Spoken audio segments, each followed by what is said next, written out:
She doesn't go to the party. He leaves the group chat on mute.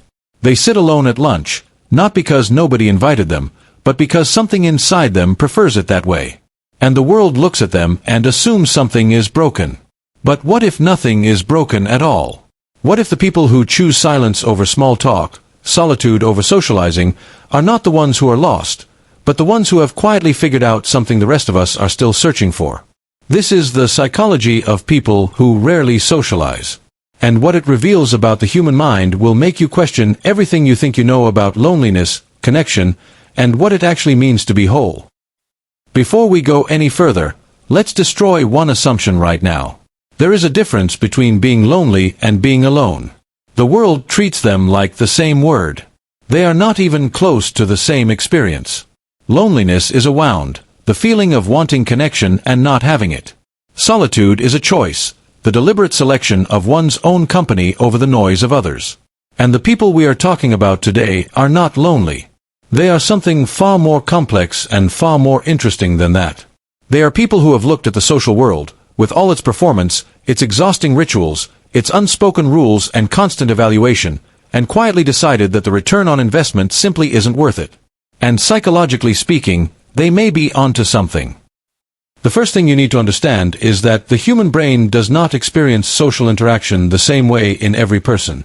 For some people, being around others generates energy. Conversation feels effortless. A crowded room feels like fuel.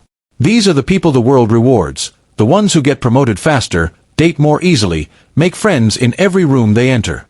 But for another category of people, a significant, often misunderstood category, social interaction costs something. Not because they hate people. Not because they are damaged or shy or broken. But because their nervous system genuinely processes social stimulation differently. The same crowded room that energizes one person drains another completely. The same conversation that feels light to one person feels like running a marathon to someone else. This is not weakness. This is neurology. And here is where it gets fascinating. Research into introversion, the psychological trait most commonly associated with low socialization, suggests that introverted brains are not less socially capable. They are differently wired. They tend to process experiences more deeply. They think before they speak rather than thinking by speaking. They notice things others miss. They feel things at a frequency that most people never access. The quiet person in the corner of the room is not checked out. They are taking everything in. And when they leave early, when they decline the invitation, when they sit alone at lunch, it is not because the world overwhelmed them. It is because they are already full. But let's go deeper. Because introversion alone doesn't explain everyone who rarely socializes. There is another category of person, and this one is rarely discussed with the honesty it deserves. These are the people who once socialized freely, openly, easily, and then something happened. A friendship that ended in betrayal. A relationship that taught them that vulnerability leads to pain. A family dynamic that made connection feel unsafe rather than comforting. A period of their life where the people who were supposed to show up simply didn't. These people don't avoid socializing because of their neurology. They avoid it because of their history. And that distinction matters enormously. Because the brain that has been hurt by connection doesn't simply forget. It adapts. It builds walls that look like preferences. It develops a taste for solitude that is actually a sophisticated defense mechanism, a way of protecting something tender and wounded inside from being touched again. The psychologist John Cacioppo spent decades studying social withdrawal and found something that most people find deeply uncomfortable to accept. He found that the experience of social pain, rejection, betrayal, humiliation, abandonment, registers in the brain in almost exactly the same way as physical pain. The same neural pathways light up. The same distress signals fire. Which means that for some people, avoiding social situations is not antisocial behavior. It is the brain doing what brains always do, learning from pain and trying to prevent its repetition. They are not broken. They are protecting themselves the only way they know how. And that's where the story becomes more complicated. Because here is the cruel paradox at the center of social withdrawal. The longer a person stays away from meaningful connection, even when that withdrawal began as necessary protection, the more the brain begins to rewire itself around solitude. What started as a defense mechanism slowly becomes an identity. The wall that was built to protect the inside starts to feel like the outside. And eventually, the person stops remembering what it felt like to let someone in. They tell themselves they prefer it this way. And in many ways, they genuinely do.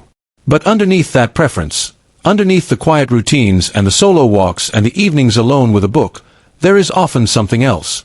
Something small and persistent. A kind of hunger that solitude cannot feed no matter how comfortable it becomes. Because here is what psychology tells us about human beings at the most fundamental level. We are not built for complete isolation. No matter how much a person genuinely prefers their own company, the research on human connection is overwhelming and unambiguous. Meaningful relationships, even just a few, even just one, are not a luxury. They are as necessary to human health as food and sleep. Prolonged social isolation, even when chosen, is associated with elevated cortisol levels, disrupted sleep, weakened immune function, accelerated cognitive decline, and significantly shortened life expectancy. The body keeps the score. Even when the mind has convinced itself it doesn't need anyone. But here is what nobody tells you about people who rarely socialize. And this is the part that changes the entire conversation. Many of them are not unhappy. In fact, studies consistently show that people with introverted or socially withdrawn tendencies report higher levels of self-awareness than their more social counterparts. They tend to have a clearer understanding of their own values, their own emotions, their own motivations. They are less susceptible to peer pressure. Less likely to make decisions based on social approval. Less likely to lose themselves in the performance of being liked. There is a concept in psychology called individuation, the process of becoming fully, authentically oneself rather than the version of yourself that other people need you to be. And the research suggests that people who spend significant time alone are often further along in this process than people whose lives are filled with constant social activity. The crowded social life, for all its warmth and energy, comes with a cost that rarely gets named. The cost of always being perceived. Always being evaluated. Always managing how you come across. Always slightly adjusting yourself to fit the room. It is exhausting in ways that are so normalized we barely notice them. But the person who opts out of that performance, who sits alone not because they failed at socializing but because they chose something different, that person often knows themselves in a way that deeply social people sometimes never do. There is a philosopher named Paul Tillich who wrote something that has stayed with generations of readers long after his death. He wrote that the courage to be includes the courage to affirm oneself in spite of the forces that try to reduce you to something less than you are. That true solitude is not the absence of others. It is the presence of oneself.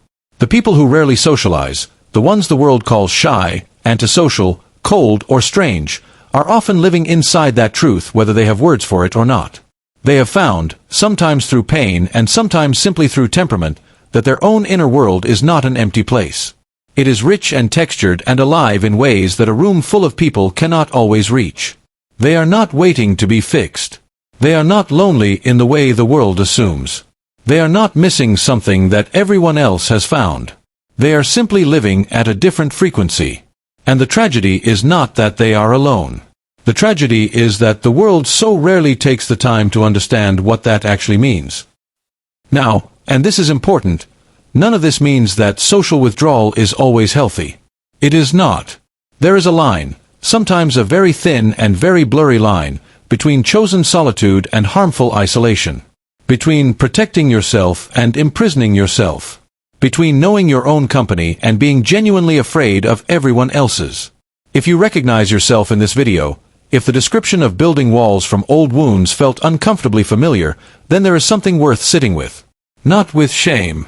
Not with the pressure to suddenly become a different kind of person. But with honesty. Because the goal is never to force yourself into a social life that drains you. The goal is to make sure that the life you are living, however quiet, however solitary, is a life you are genuinely choosing. Not one you have simply retreated into because the world hurt you and you never fully healed. There is a difference between solitude as strength and solitude as survival. And only you know which one you are living in. The people who rarely socialize are some of the most quietly remarkable human beings on earth. They notice things. They feel deeply. They think carefully. They build inner worlds of extraordinary richness and complexity. They have learned, sometimes the hard way, that not every room deserves their presence. That not every person deserves their trust. That silence is not the same as emptiness. History is full of them. The scientists who worked alone for decades and changed how we understand the universe. The writers who lived in near isolation and produced literature that outlasted empires. The thinkers, the artists, the observers, the people who stepped back from the noise and, in that stepping back, found something the noise was drowning out. They are not broken versions of social people. They are a different kind of whole. And the next time you see someone sitting alone, choosing the corner table, skipping the party, going quiet in the group, before you assume something is wrong with them, consider this. Maybe they are not missing out on the world. Maybe they are the only ones actually paying attention to it. Asterisk, the strongest people are not always the loudest ones in the room. Sometimes they are the ones who left the room entirely and built something extraordinary in the silence. Asterisk.